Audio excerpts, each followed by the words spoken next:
Pero bueno, pero yo dije, bueno, voy a contactar a mi amigo el Monseñor Andrés Tirado.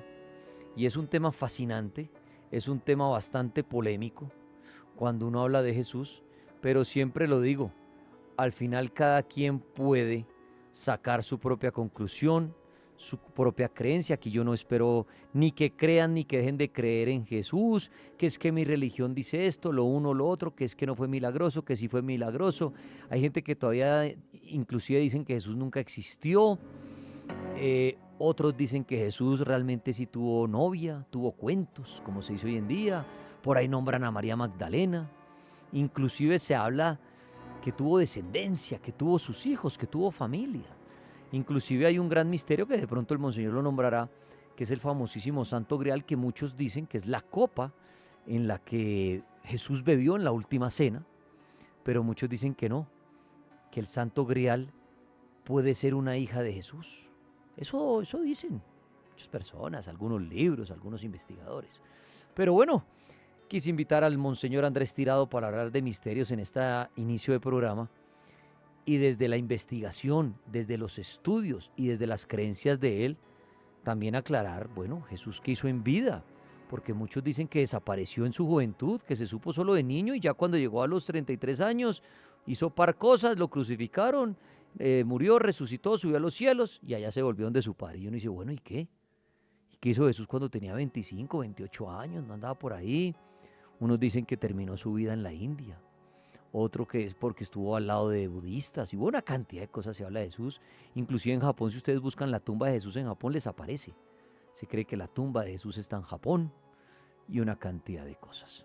Pero bueno, para eso tengo el invitado, para que nos hable desde su experiencia, su conocimiento acerca de los misterios de Jesús. Monseñor Andrés Tirado, me alegra saludarlo esta noche. Bienvenido, ¿cómo se encuentra? Paul y todos los que están conectados, una feliz noche. Todo muy bien, todo muy bien. Un bombardeo de cuestionamientos por lo que el presidente pues dio su opinión sobre una hipótesis que muchos creen que es verdad, otros que creen que es mentira. Si tuvo cuento o no tuvo cuento María Magdalena con Jesús, si Jesús, como varias mujeres lo seguían, pues si hubo algo con ellas, sí o no, es verdad, es mentira. Es un tema bien, bien complejo y bien llamativo y es importante aclararlo porque una cosa es la fantasía y otra cosa son los hechos reales. Muy bien, Monseñor Andrés Tirado. Sí, se alborotó el tema de Jesús, de sus amores, de sus noviazgos, de sus parejas, si es que tuvo o no tuvo. Y pues decía yo ahorita y lo repito, por eso invité al Monseñor Andrés Tirado para que nos hable de esto.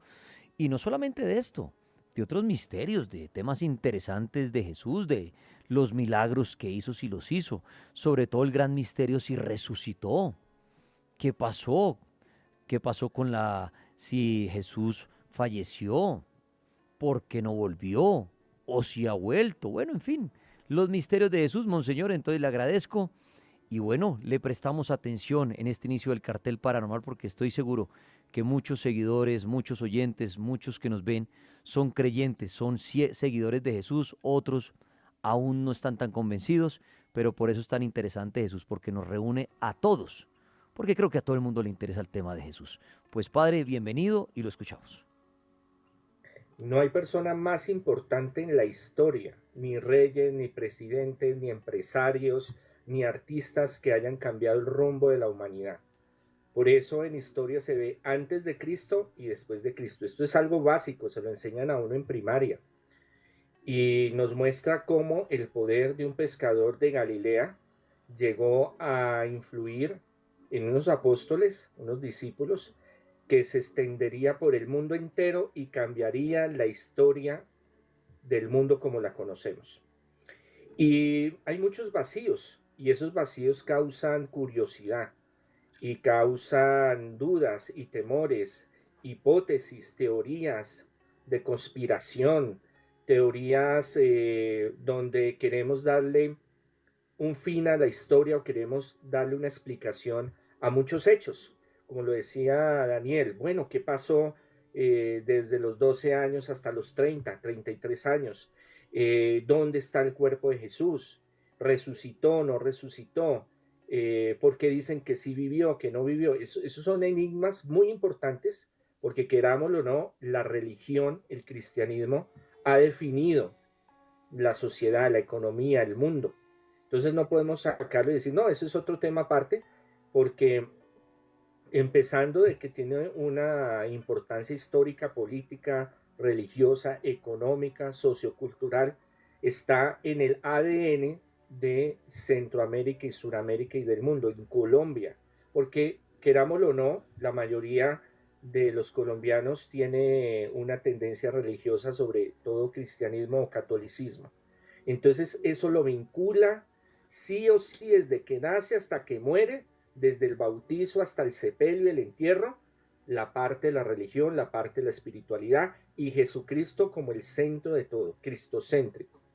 Entonces, para entender esto hay que verlo desde dos ópticas, porque si no vamos a hacer un sancocho y nos vamos a confundir. En dogma que hay, que la iglesia instituyó en los primeros concilios del cristianismo primitivo, una de las primeras declaraciones fue que Jesús es verdadero Dios y verdadero hombre. Quiere decir que Jesús estaba en la divinidad, se encarna en la Virgen María, se materializa, coge carne y es verdadero Dios porque viene de la divinidad, de la Trinidad, pero también es verdadero hombre porque toma el cuerpo de un hombre, se encarna en la biología, toma el ADN del ser humano. Por lo tanto, Jesús llora, Jesús siente, Jesús lo traicionan, Jesús siente desesperación, angustia, dolor, sufrimiento, y eso lo va a relatar muy especialmente el Evangelio de San Lucas, en la versión lucana, donde dice: Jesús lloró lágrimas de sangre, Jesús está desesperado, Jesús lloró la muerte de Lázaro, Jesús tuvo tristeza, sintió hambre y el demonio lo tentó en el desierto. Si eres Dios, convierte esta piedra en pan. Entonces vemos que en los evangelios nos narran la parte humana y también nos lo enfocan a la parte divina. Y esas dos dimensiones tenemos que tenerlas bien claras. Desde el ámbito humano, como vivió, como existió, un tectón, esa es la palabra en griego, un carpintero que se dedicaba a muchas cosas, que trabaja en oficios varios, como en construcción, pero también carpintería, lo que le saliera para poder sobrevivir, pero que también era un hombre de su época, en una época muy neurálgica en Israel, donde se veía una gran represión por el pueblo, por el imperio romano, y cómo también él lo vivió, lo asumió, y eso lo llevaría al pecado, al título que le dieron los romanos por sedicioso. Lo mataron por ser sedicioso, por ir en contra del imperio romano. Eso fue lo que le pusieron en la cruz, en esa tablita: Iris, el rey de los judíos. Entonces, desde el ámbito humano, Jesús lloró, Jesús sintió hambre, Jesús supo que fue la traición por Judas Iscariote, supo lo que era la alegría, la felicidad, también se emberracó cuando entró en el mercader, en el templo, en el espacio de los mercaderes, se quitó el cíngulo, o sea, el cordón con que se amarraba la túnica, y los cogió y los levantó a juguete a todo el mundo, levantó la mesa a los cambistas y les dijo: esta es la casa de Dios, y la han convertido en guarida de ladrones. Vemos el momento de desesperación en el Monte de los Olivos: Señor, te pido, si es tu voluntad, mas no la mía, que retires este cáliz de esta pasión, de esto que voy a vivir, pero que no se haga mi voluntad sino la tuya. Entonces vemos que también sentía alegría, que también sentía dolor, también sentía sufrimiento. Desde el ámbito humano y psicológico, él la tenía muy clara. Entonces tenemos que dividir esas dos partes, porque las mezclamos y volvemos un masacote y nos perdemos. Entonces, en la parte humana, como un ser humano que vivió históricamente, y pruebas de que fue un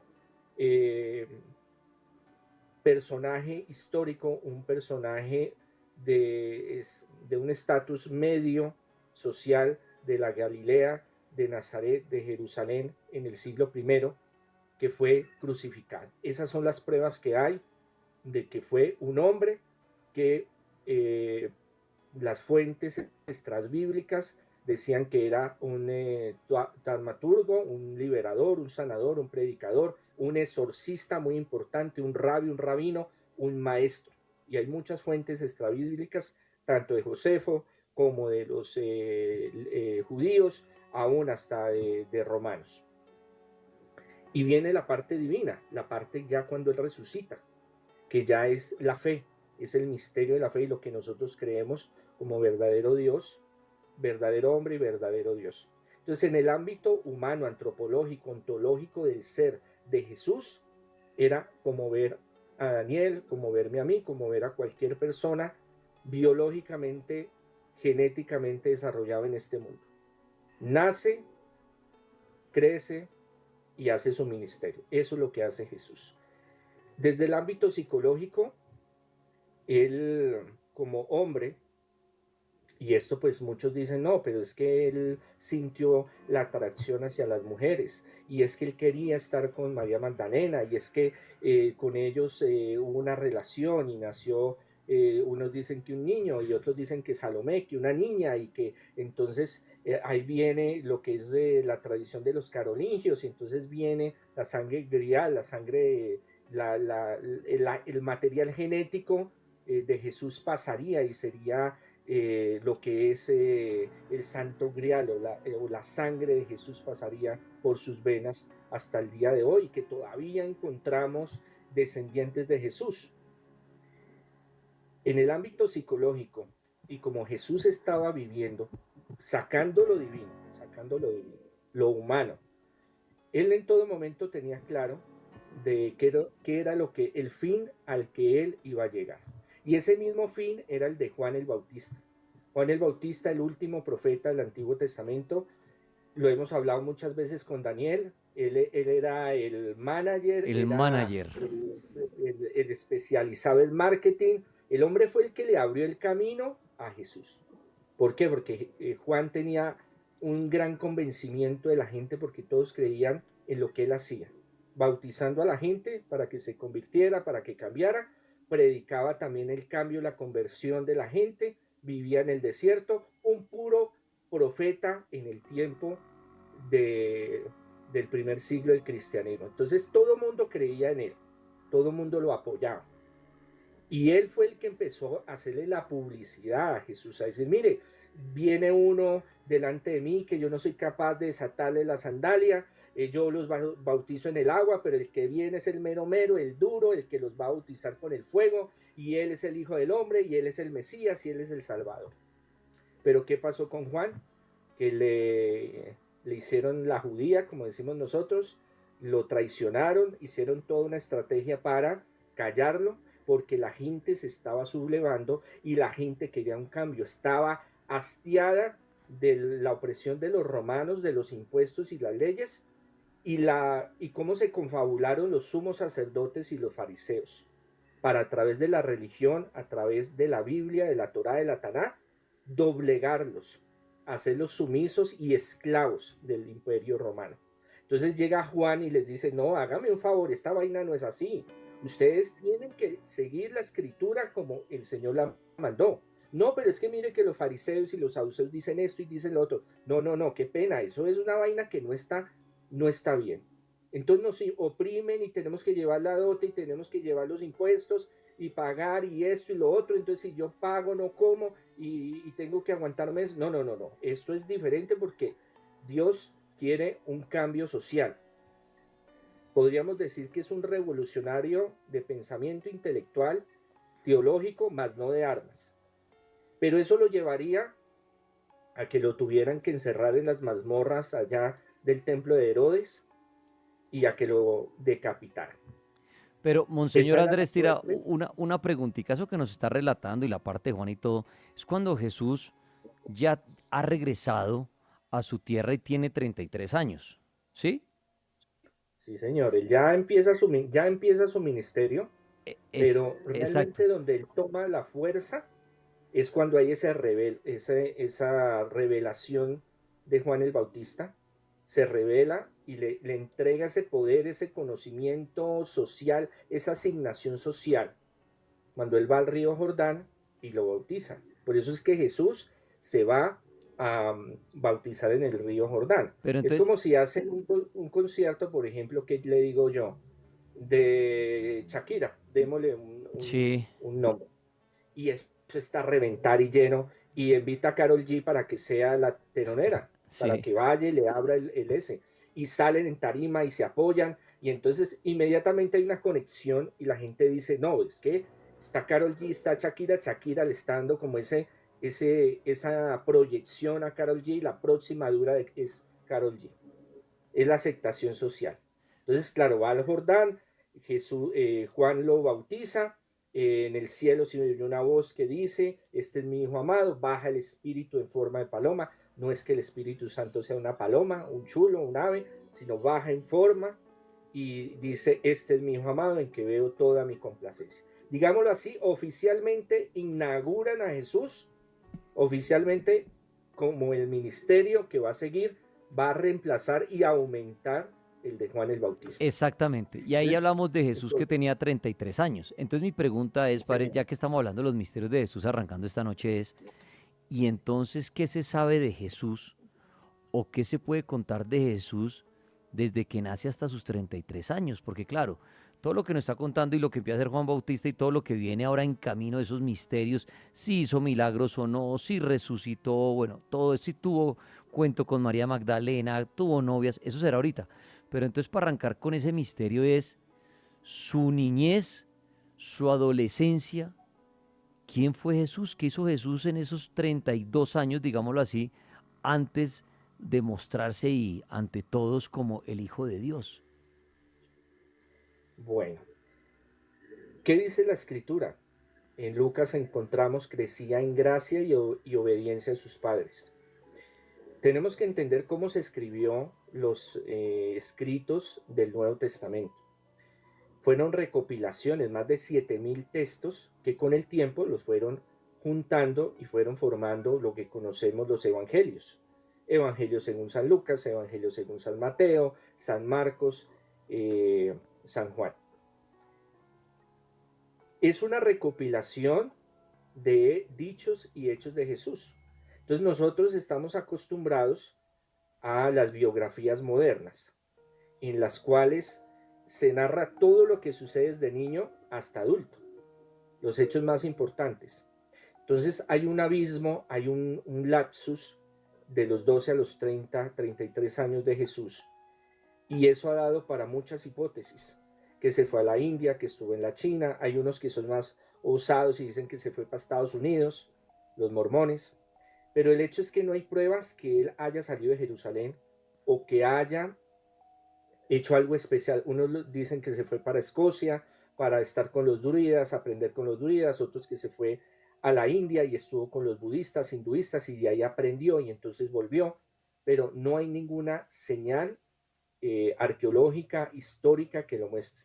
Sí se habla de que, por ejemplo, la tumba de Cachemira en la India, muy posiblemente, porque lo que se ha hecho investigaciones arqueológicas es que los restos que están ahí son del segundo siglo después de Cristo.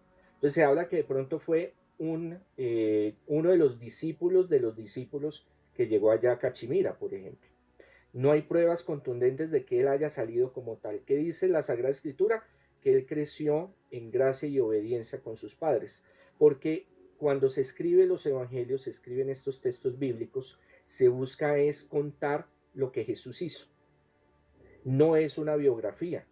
Y hay muchos temas que usted va a encontrar, que usted va a decir, no, muchos vacíos que usted va a decir, no, yo quisiera saber qué pasó, si Jesús tuvo el pelo largo o no, porque ahí no aparece, cómo era Jesús físicamente, no aparece, cómo vivía, cómo era el día a día de Jesús, no aparece, aparecen fragmentos que se fueron recopilando de las experiencias que tuvieron los apóstoles, los discípulos de los apóstoles, las primeras comunidades cristianas. Jesús sanó al ciego, Jesús liberó al poseído, Jesús caminó sobre las aguas, hechos concretos que tuvieran un mensaje querigmático, un mensaje de salvación. Por eso usted no va a encontrar una biografía muy contada y extensa de todo lo que Jesús hizo. Entonces, siglos después, el segundo siglo, tercer siglo, aparecen los apócrifos, gnósticos y otros textos extrabíblicos para llenar esos vacíos. Entonces, por ejemplo, encontramos textos como la infancia de Jesús, donde Jesús era pequeño y entonces María, la Virgen María iba a hacer el sancocho, pero Jesús se puso a fregar con el pollo y mató al pollo. Entonces se sintió triste y vino la mamá, lo regañó, vino la Virgen María, entonces le dijo, bueno, ¿qué es lo que está pasando con eso? No, mamá, que es que se murió. Hay otras versiones de apócrifos donde dice que la mamá, que la Virgen María lo mató para echarlo a la olla, y entonces ahí lo resucitó, y es el primer milagro que él hizo, resucitó a la gallina, al sancocho. En otros textos se encuentran de que estaba jugando ahí con los de la aldea, los parceros de él, y no falta el Daniel, que es montador, y entonces llegó a montársela, y que venga, que juguemos, que no sé qué, y a empujarlo, y a montársela, y a burlarse, porque eran buenos para eso. Y entonces se emberraca Jesús y los fulmina, los desvive. Y después entonces, así como en esa euforia, llega la Virgen y le dice, hermano, ¿usted qué hizo? No, mamá, es que ellos me la estaban montando y yo no me la podía dejar montar. Y yo tenía que hacerme acá valer porque yo no me puedo dar. No, hermano, eso está mal. Entonces lo hizo reflexionar y como que él sintió dolor y los volvió y los resucitó.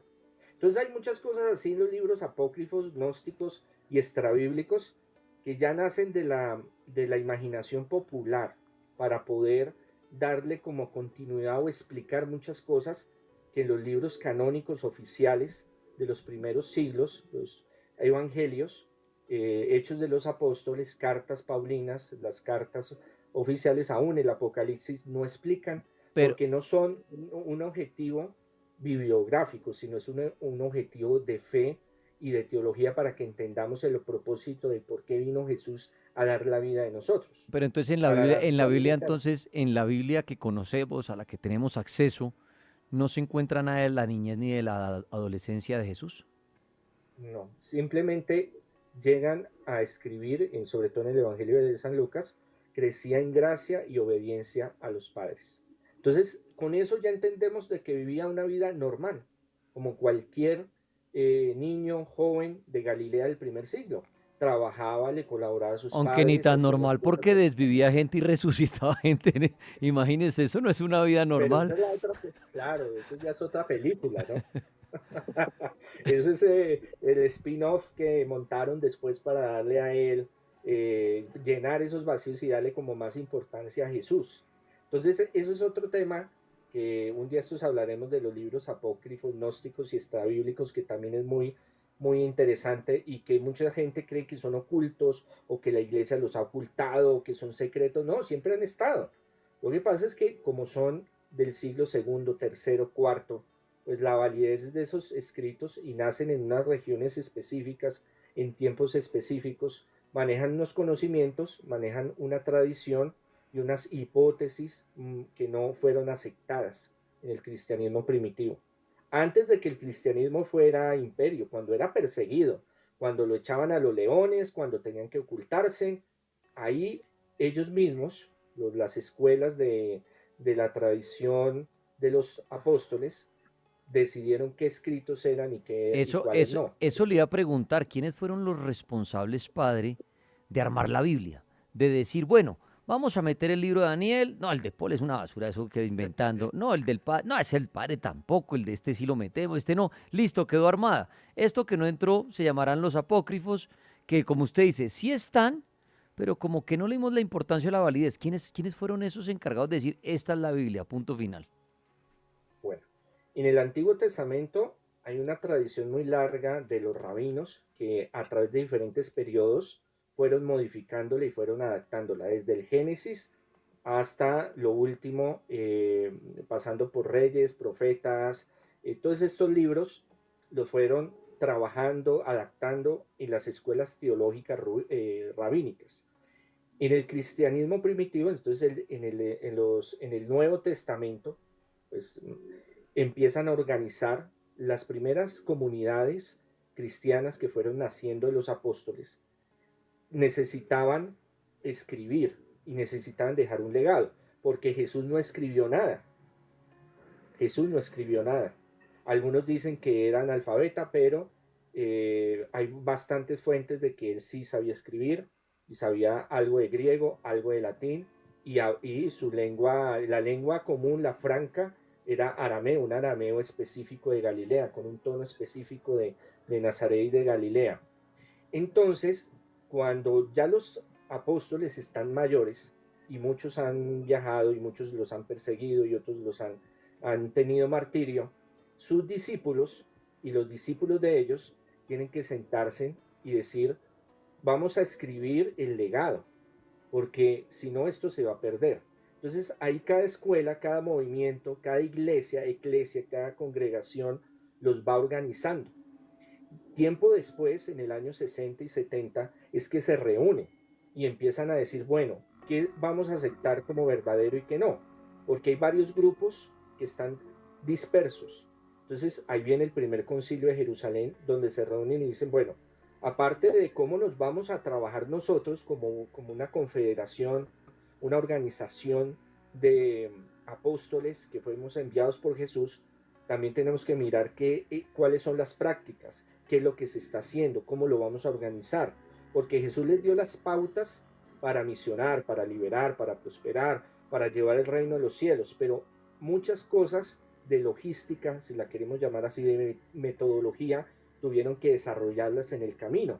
Y cada uno de los apóstoles se fue para un lugar y fue abriendo su misión, y eso se volvieron iglesias, en las cuales ya en el año 60 para adelante empezaron a depurar todos esos escritos hasta llegar a tener los evangelios que nosotros tenemos y decir, estos sí representan la fe que hemos recibido de Jesús a través de los apóstoles y los discípulos de los discípulos de los apóstoles.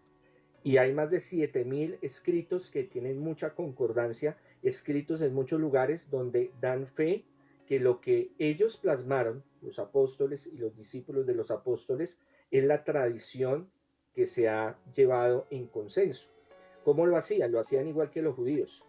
No eran solo 2 o 3 que se sentaban a escribir, era un grupo, era un colegio, era una organización de todos los que estaban ahí que transmitían ese conocimiento y lo iban avalando, iban diciendo, esto lo que es, esto que sucedió sí es, esto otro, saquémoslo, no es que no sea importante, sino que para materia de la fe, esto realmente sí es lo que el Señor enseñó y se lo transmitió a los apóstoles y a los discípulos, y de ahí hasta el tiempo de hoy.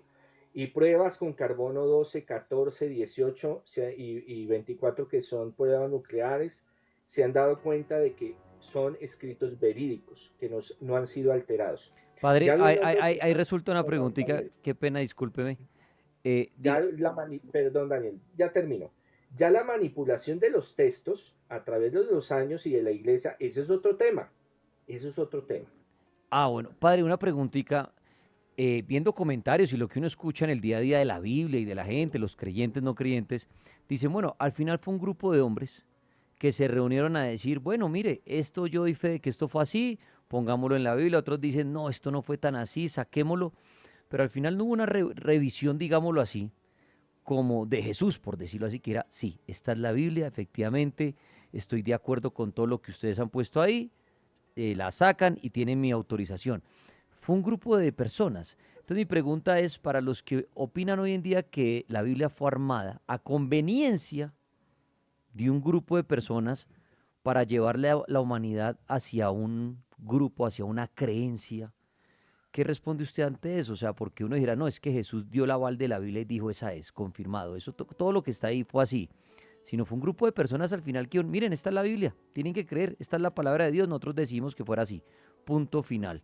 ¿Por qué creer ciegamente en la Biblia cuando no estuvo, digamos, al final la aprobación del mismo Jesús? Bueno, Daniel, todo es fe, ¿no? Y ya estamos hablando de la fe a cuestión ya de crítica textual, se llama lo que estamos haciendo ahorita. Ok. No hay que creer 100% que es así como tal. Eso es algo que tenemos que tener claro, eso, porque lo de que es de fe es una revelación personal, es una experiencia personal. Yo le puedo decir a Daniel, cree en Jesús, pero si Daniel no quiere creer en Jesús, por más argumentos que yo le presente, no va a creer. La fe es algo de experiencia personal, algo que se vive, cada persona lo vive, lo siente. Ahora, no hay argumentos para no decir que fueron sustentados con bases históricas, arqueológicas y reales los textos bíblicos. ¿Por qué? Porque cuando se reúnen a trabajar es colectivo, es un trabajo colectivo, a desarrollar estos escritos, estos compendios, son personas que no tienen fama, no son conocidos. Ser cristiano, estar en el nuevo camino, así se llamaba, o los nazarenos también los llamaban así, era repudio de los judíos, repudio de los romanos, persecución, crucifixión, vejaciones, ser repudiado en la sociedad. Entonces, psicológicamente, no hay una razón para que ellos vayan a hacer eso, si no fueron experiencias que ellos vivieron y plasmaron de lo que sucedió. Y por eso los apóstoles dieron ese conocimiento y los discípulos de los discípulos lo fueron plasmando en estos escritos. Y todos llegaron al consenso de que lo que había ahí es lo que sucedió. Son las experiencias de ellos. Eso no se puede dudar. Fueron sus experiencias. Ahora, que con el tiempo se fue sosteniendo y se fue utilizando para argumentar lo que hizo la Iglesia Católica Romana, el imperio que organizó, que se volvió una iglesia estatal, una iglesia de imperio, y que por eso se cometieron muchas cosas terribles como la Santa Inquisición, entre comillas, las cruzadas, bueno, cantidad de cosas que han sucedido. Eso es diferente. Pero debemos de empezar a entender en el contexto en que fueron escritos. Persecución, muerte, hambre, momentos difíciles que ellos vivieron y que asumieron de que lo que tenían que hacer era escribir ese legado. Eso mismo que ellos recibieron, que vivieron. Y no fue solo uno, fueron bastantes personas. Apóstoles, discípulos y comunidades que vivieron con Jesús, estuvieron con Jesús, aprendieron de Jesús, y que ellos terminarían dando su vida por esa misma causa. Si usted en su vida está capaz de dar su vida por lo que usted cree, por lo que usted ha experimentado, ha vivido, es porque eso fue real. Para usted, eso fue real. Entonces, los textos fueron reales, lo que sucedió fue real, que la forma en que lo fueron organizando y lo fueron desarrollando fue por periodos y fueron compendios que se fueron organizando y se fue depurando hasta el día de hoy. Lo que conocemos ya como la Biblia oficial, el Nuevo Testamento, es diferente, pero la experiencia que ellos tuvieron fue real totalmente, lo que transmitieron. Entonces, ¿yo cómo voy a dudar de la experiencia de tantas personas que vivieron, experimentaron, vieron a Jesús, caminaron con Jesús? Entonces, la prueba de la existencia de los apóstoles la hay, de los discípulos de los apóstoles, de Jesús, de Poncio Pilato, fueron reales. Ahora, la parte divina o la parte espiritual ya queda en las manos de cada persona tener esa experiencia y tener esa fe y decir, yo creo en Jesús, yo lo que recibo lo entiendo, lo vivo, lo desarrollo, porque es que hay que separar esas dos partes, la parte humana, la parte real, la parte vívida, si lo queremos llamar así, y la parte espiritual, la parte de fe. Son dos cosas diferentes que se complementan, no son aparte, se complementan, pero que a veces nos queda difícil entender esa realidad. Entonces no hay ninguna, y esto lo han trabajado muchos especialistas, historiadores, arqueólogos, teólogos, gente gnóstica, judíos, ateos, y han llegado a la misma conclusión. Ellos vivieron unas experiencias, las narraron y se hicieron matar por eso. Se Monse- hicieron matar por eso. Monseñor Andrés Tirado, Jesús tuvo novia, novias, amigas. ¿Qué pasó con María Magdalena? ¿Qué sabe usted de eso? Bueno, María Magdalena, ese es un temazo, un temazo. Entonces, Jesús cae en depresión. cae en depresión, porque Juan Bautista le dan material y dinero, lo desviven, porque tenían como una conexión, primero familiar y segundo, eh, muy importante entre los dos. Y ahí es donde él empieza, se va a Cafarnaún y empieza su ministerio. Empieza a escoger a los apóstoles, pero él hace un cambio social, cultural, dramático. Cambia la perspectiva del rabino, del rabi, del maestro, porque él empieza a incorporar a las mujeres. Las mujeres ya no son despreciables. Para la cultura judía del primer siglo, la mujer se podía vender. Usted tenía, mire, usted caía en bancarrota, usted se quebraba, hermano, usted podía vender a su mamá, a su hija, a su mujer como esclavos y pagar con eso la deuda. Los animales y la mujer eran como al mismo nivel, un poquito más la mujer, a menos en sectores de mucha importancia y de dinero. Eso ocurría en toda la sociedad de esa época, en todas las culturas, tanto en los romanos como en los griegos, como los espartanos, como Mesopotamia, como la India, Jerusalén, era lo mismo. Sí habían mujeres importantes, pero esas mujeres eran porque detrás traían nombre, traían apellidos, traían plata, traían recursos. Había un hombre en la familia que las hacía respetar porque era la cultura de ese tiempo. Entonces Jesús le da un estatus, dignifica a la mujer, porque no la trae para esclavizarle y decirle, venga, usted va a ser mi muchacha del servicio, sino van a ser discípulas mías. Entonces eso colisiona con la tradición judía, porque los rabinos solo aceptaban a hombres para sus ministerios, para el trabajo, para el aprendizaje.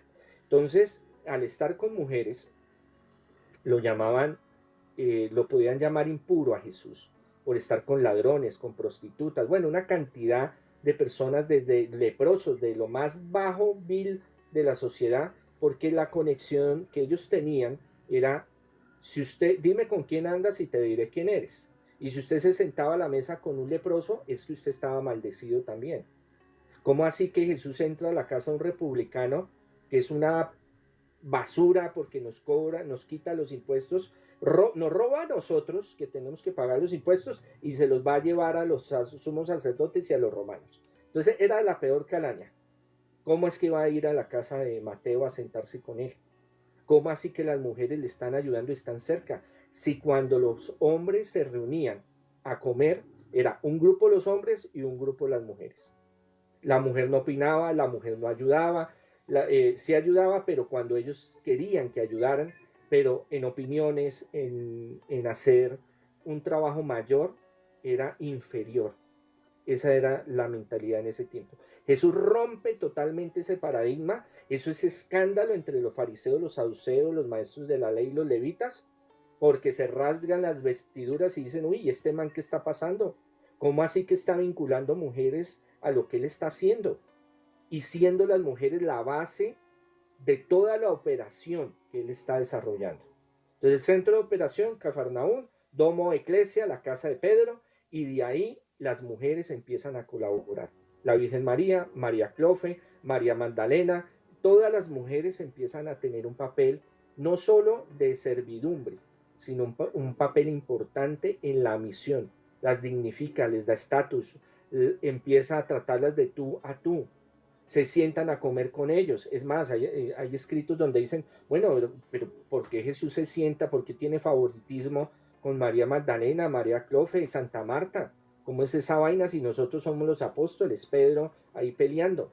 Porque él cambió la dinámica de los que iba buscando, iba llamando y lo iban siguiendo. Empezando de que los primeros que llamó, a Pedro, Andrés, Santiago y Juan, eran pescadores.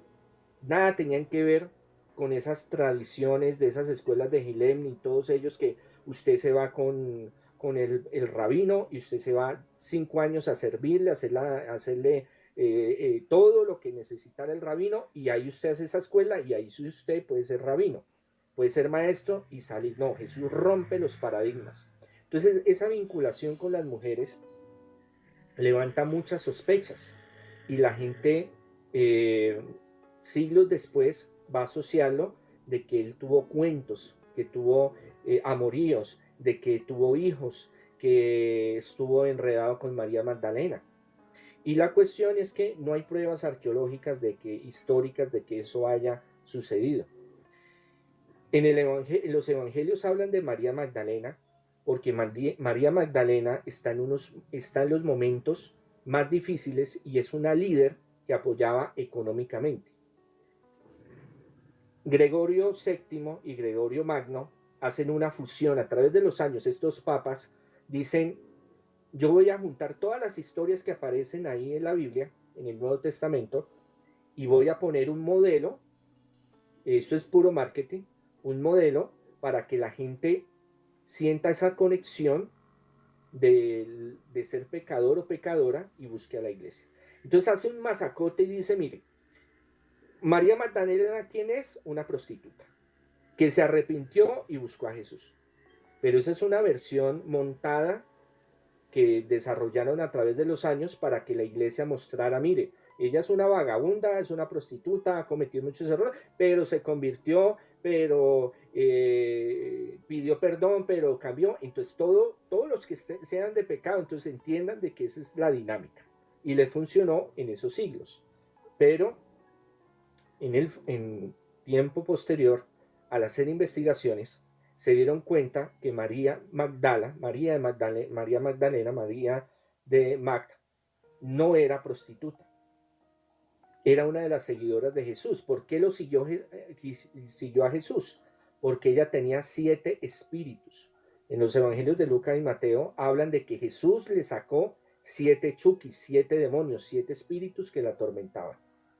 Y en acción de gracias, después de recibir esa liberación, sigue a Jesús y se vuelve de una de las patrocinadoras. Lo más seguro es que María era de la ciudad de Magda y era comerciante o venía de una familia opulenta de recursos.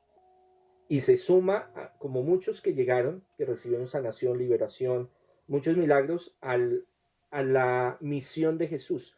Jesús empieza a misionar en diferentes lugares, él no se queda en un solo lugar, y los apóstoles, los discípulos, se van con él.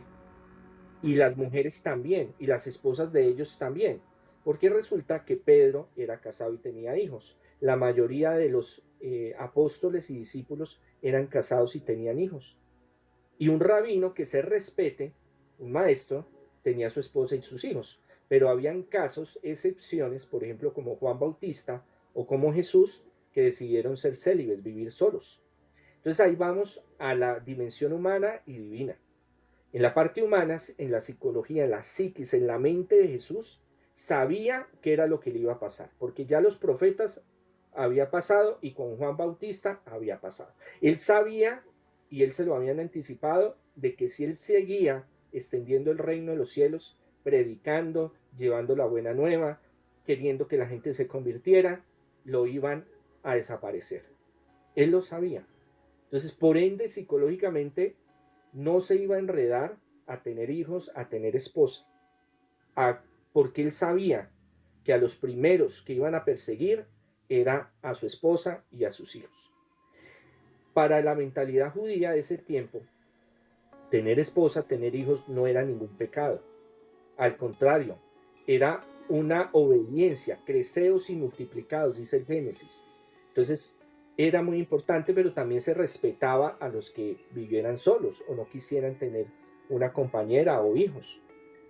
Y es ahí donde Jesús, hasta en los evangelios, narra que él prefiere estar solo porque él tiene esa misión. Entonces, humanamente, él se metió el chip, hablándolo desde un ser humano, no de la parte divina, sino el ser humano, sabía que era lo que le iba a suceder porque ya lo vio en Juan el Bautista. De esa no se iba a salvar. Segundo, sabía que los primeros que iban a perseguir eran a sus hijos, o a su mujer, o a su novia, a su amante, lo que sea. Y eso él no lo iba a permitir. Y tercero, el trabajo que él estaba haciendo estaba tan involucrado en esa misión que no iba a comprometerse con nadie, porque él era un exorcista, un predicador, un rabino itinerante. Andaba un día en un lado, andaba un día en el otro. Entonces, desde la parte humana, si usted hace el análisis desde la parte psicológica, usted dice, yo ya sé que me van a matar y yo ya sé que lo que va a suceder, es válido que no quiera tener hogar o familia.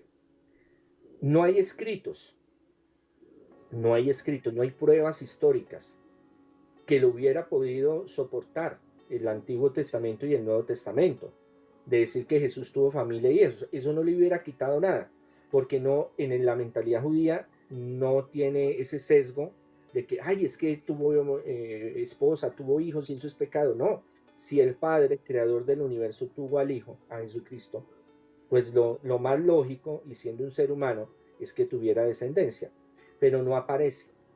Aparecen textos posteriores, el Evangelio de Felipe, que habla de que María Magdalena, igual, por ejemplo, el Evangelio de María Magdalena, que tenían un acercamiento muy importante con Jesús, que Jesús se acercaba a ellos y tenía mucha cercanía. Y hay el texto donde aparece que dice, y Jesús los besaba en la boca. Está entrecortado porque se perdieron fragmentos. Pero ¿a qué se requiere? ¿A qué significa que se besaban en la boca? No quiere decir de que se daban besos en la boca como tal, sino que también tiene una interpretación de transmisión de conocimiento, de sabiduría. Pero eran muy afectivos. Jesús los saludaba de abrazo, estaban muy cercanos a ellos. Pero no hay pruebas que digan que realmente estuviera con María Magdalena. Eso fueron siglos después que escribieron cosas, hicieron teorías, sobre todo desde 1800, el Santo Grial y muchos otros textos donde hablan, novelas más que todo, donde hacen esa comparación y hacen esa teoría de que él estuvo con María Magdalena y que ella quedó embarazada, primero con un hijo y después con una niña, y que se fue al sur de Francia y allá empezaron a misionar María Magdalena, Lázaro, y que de ahí entonces viene la sangre carolingia, porque después ellos se metieron con los reyes allá y entonces los visigodos y toda esta cuestión, y entonces por arte de magia transmitieron ese poder real de la sangre de Cristo a la monarquía carolingia. M- m- Entonces, históricamente, arqueológicamente no hay pruebas. Que si él se hubiera metido con María Magdalena, si él se hubiera metido con María Magdalena, en ese entonces, en ese momento, hubiera quedado registrado en los evangelios y no quedó, porque no era pecado, no era delito. Eso fue tiempo después, teología más tarde, la teología, el desarrollo de los escritos de la teología que lo fueron pensando desde esa forma y condenando un poco la parte sexual. Estamos hablando de los padres de la iglesia, Orígenes, Erasmo, San Agustín, donde ya la parte sexual se fue como cohibiendo y fueron como dándole un matiz de pecado y de condenación, pero para la mente judía no era así. Ahora, desde el ámbito divino, ya hablamos desde el ámbito humano, desde el ámbito divino, Jesús vino ya desde la fe y de los textos de los evangelios, él vino con una misión clara, que era salvarnos y darnos la vida eterna, hacer muchos milagros, pero el milagro más importante es él, su resurrección, y él venía de paso a hacer lo que venía que hacer y seguir adelante. Entonces él no se iba a involucrar con hijos, familia, descendencia, porque él ya tenía un plan divino, el cual era dar su vida para salvarnos, ir a la eternidad, al reino de los cielos, para después venir en una segunda venida, que eso ya es otro tema diferente, que eso ya es el fin de los tiempos. Entonces, desde la parte teológica y desde la parte humana, desde la psiquis de la mente, no hay ninguna prueba contundente de que realmente él estuvo realmente con María Magdalena y que tuvo descendencia. Ahora, personalmente, eso no, si hubiera estado, porque no hay pruebas, si hubiera estado con María Magdalena o con otra de las seguidoras de Jesús, pues desde el dogma que nosotros tenemos, verdadero Dios, verdadero hombre, pues debemos de aceptar de que él como ser humano pudo haber tenido alguna relación y eso no es pecado y eso no es condenación. Pero no hay textos, no hay pruebas que lo vinculen a eso.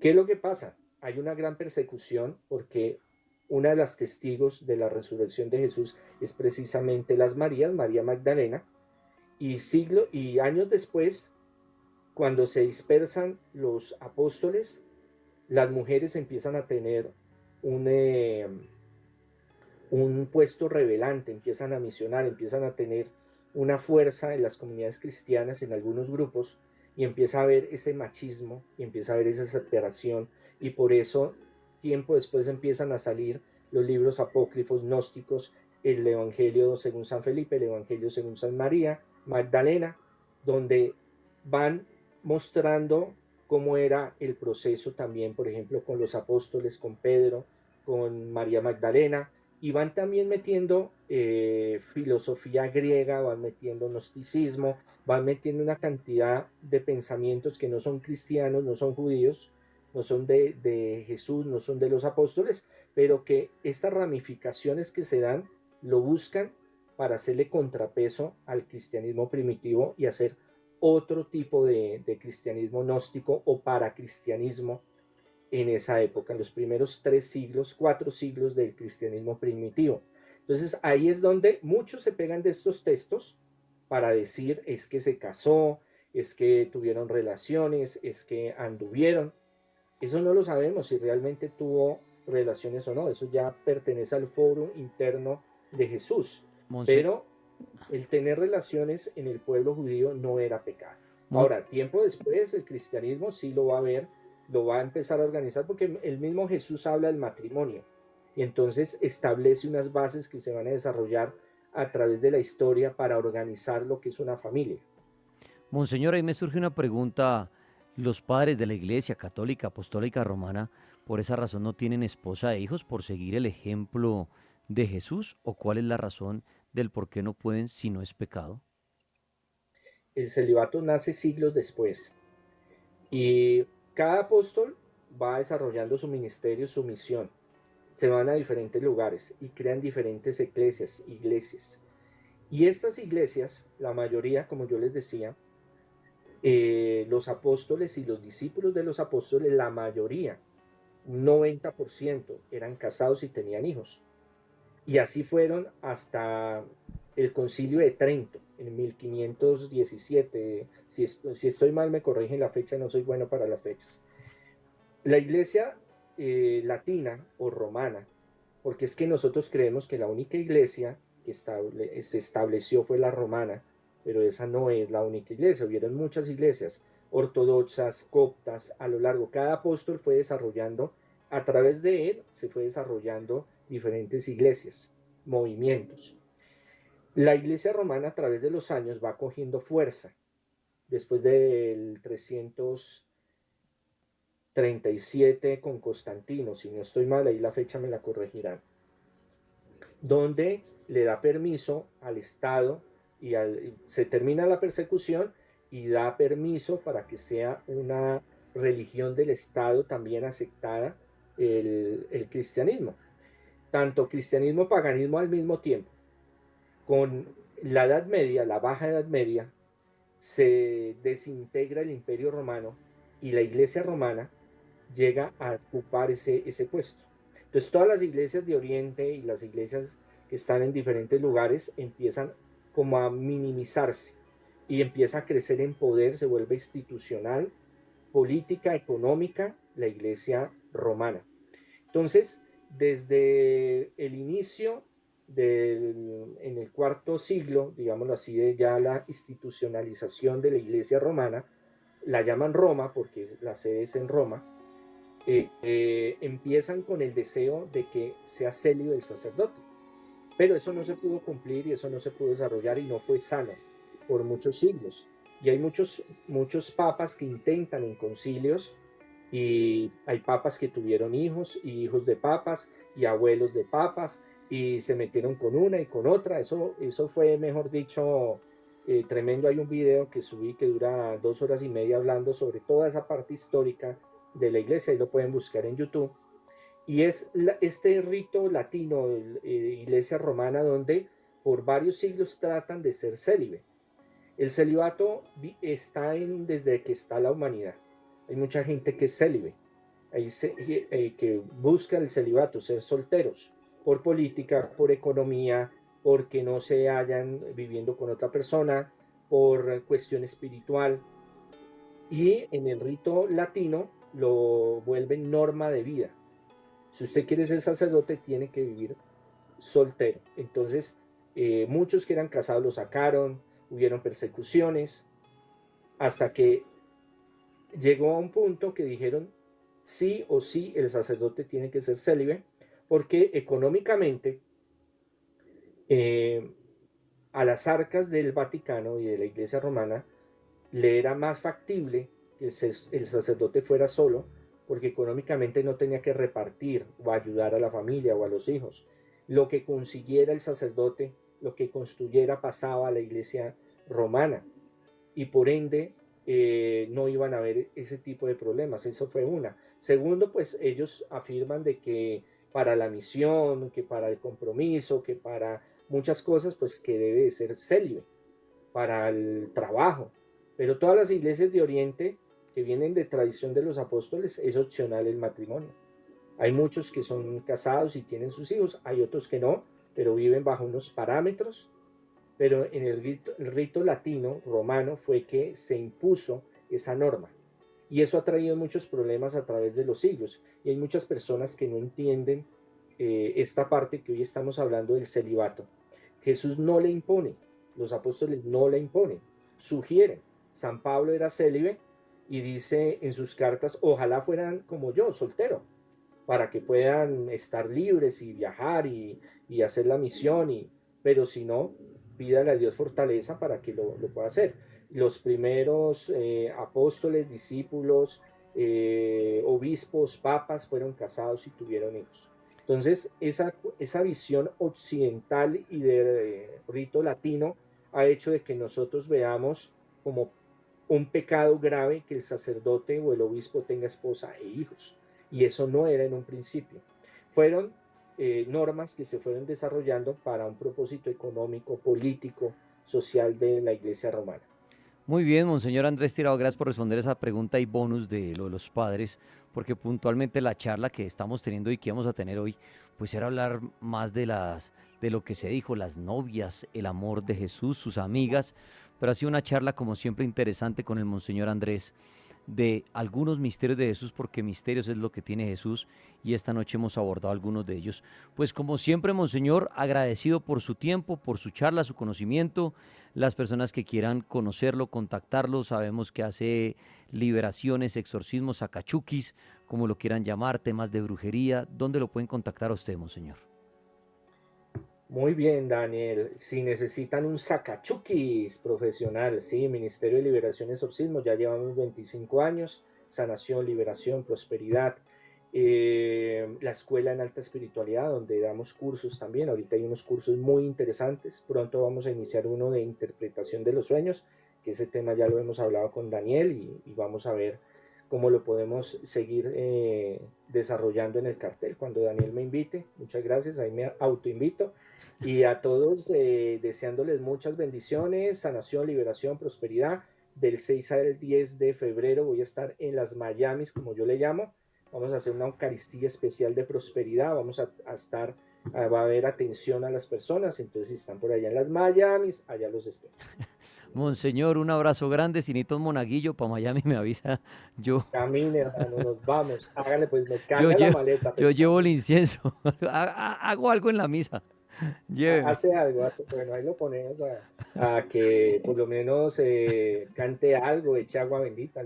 Bueno, pero es que de pronto le cae a usted y empieza Hace a una desintegrar. liberación conmigo allá en vivo y Sí, en directo. no, no. Me asusta la gente, me asusta la gente.